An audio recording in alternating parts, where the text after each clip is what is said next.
भाजप शिवसेनेसोबत कोणत्याही परिस्थितीमध्ये युती करणार नाही.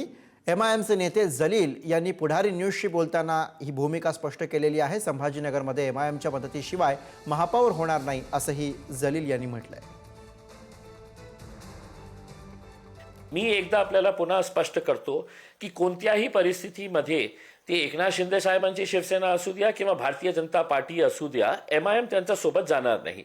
जे प्रश्न तुम्ही मला विचारत आहे, मला असं वाटतं की याचा उत्तर भारतीय जनता पार्टी सारख्या कट्टर आपल्याला हिंदुत्ववादी म्हणणारे एकनाथ शिंदे साहेब जे वारंवार हिंदुत्वाचा नवीन चेहरा म्हणून आपल्याला स्वतःला प्रस्तुत करत आहे, त्यांना एमआयएम कशा चालतं. जसं मी आज घोषणा करतो की आमचे कितीही कॉर्पोरेटर्स आले, कोणत्याही परिस्थितीमध्ये काही गठबंधन करायचं असेल तर भारतीय जनता पार्टी सोबत आम्ही करणार नाही. एक गोष्ट नक्की की 16 तारखेला सगळ्यात मोठा गट मी आपल्याला प्रसन्न सांगतो की एमआयएम पक्षच राहणार आहे या शहरामध्ये. 200% मी हे दावा करत नाही आहे की आमचा महापौर असणार आहे, कारण आम्ही जितकं सीट्स लढायला पाहिजे, जे 50% सीट्स लढायला पाहिजे तितकं सीट्स आम्ही लढलं नाही.